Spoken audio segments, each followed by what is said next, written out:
C'est un moment marquant de la télévision israélienne.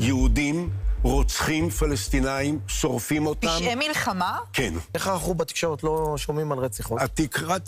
לא, אני רואה כל יום. אנחנו חד משמעית שומעים על המקרים שקורים. בינתיים פלסטינים הם אלה שרוצחים בעיקר יהודים. לא ראיתי רציחות. זיוף, הולכת שולל והעמדת פנים שלך. אוקיי?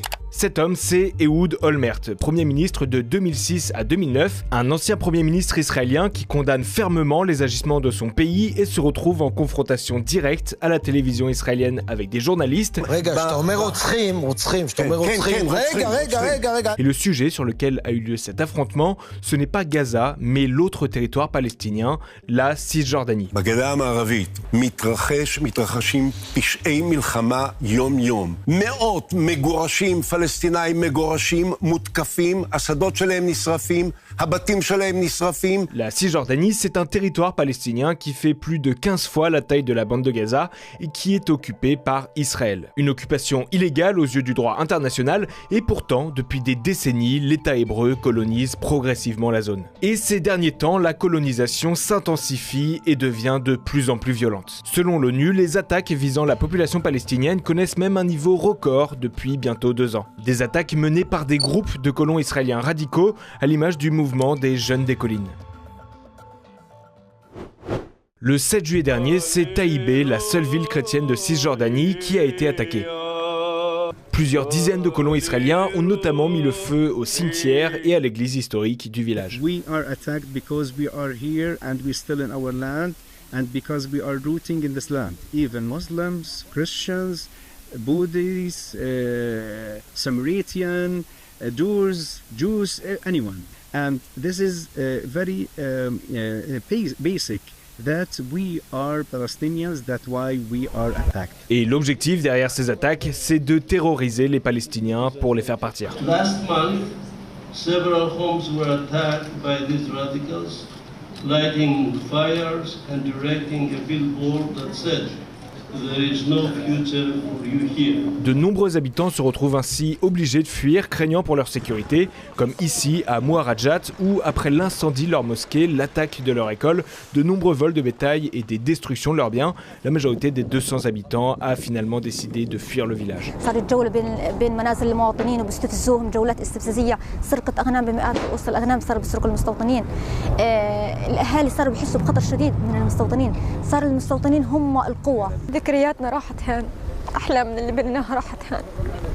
Et régulièrement, ces attaques vont même jusqu'à provoquer la mort de Palestiniens. Le 11 juillet dernier encore, ce sont 2 jeunes hommes qui ont été assassinés dans le village de Sinjil après avoir été isolés et violemment battus par des colons israéliens. L'une des 2 victimes de nationalité américaine vivait en Floride.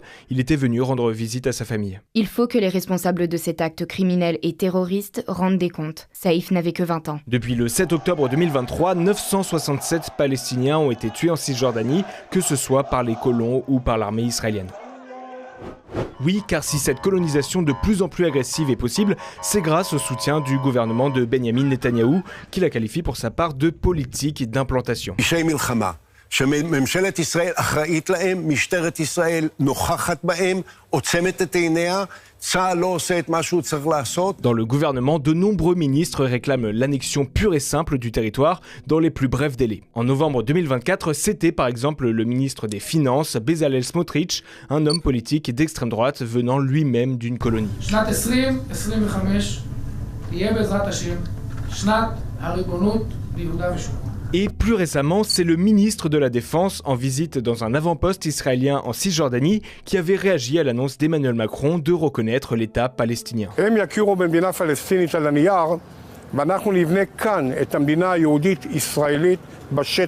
Aujourd'hui, la Cisjordanie compte près de 3 millions de Palestiniens pour plus de 500 000 colons israéliens qui vivent dans plus de 130 colonies de différentes tailles, construites illégalement au-delà de la frontière officielle. Et ce nombre va encore augmenter puisque le 29 mai dernier, le gouvernement israélien a annoncé la création de 22 nouvelles colonies réparties sur l'ensemble de la Cisjordanie. Nous avons pris une décision historique, c'est un jour important pour l'État d'Israël. Nous n'avons pas pris une terre étrangère étrangère mais l'héritage de nos pères. Pour établir ces colonies, l'État hébreu finance notamment la construction de routes, de murs entourant les installations et de centaines de points de contrôle tenus par l'armée. L'objectif affiché, c'est d'assurer la protection des colons, mais dans les faits, cela permet également de surveiller la population palestinienne et de limiter ses déplacements.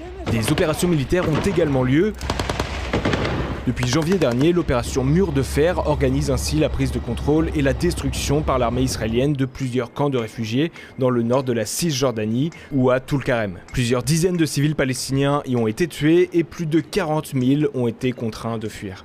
Et quand l'armée israélienne intervient lors de conflits entre colons israéliens et locaux palestiniens, c'est presque toujours contre ces derniers. Ce fut encore le cas le 25 juin dernier dans le village de Kafr Malik. Après avoir été attaqués par plusieurs dizaines de colons, les habitants ont cherché à se défendre. Sont alors intervenus les forces de l'ordre qui ont fini par ouvrir le feu sur la population, expliquant avoir reçu des jets de pierre. 3 Palestiniens ont été tués.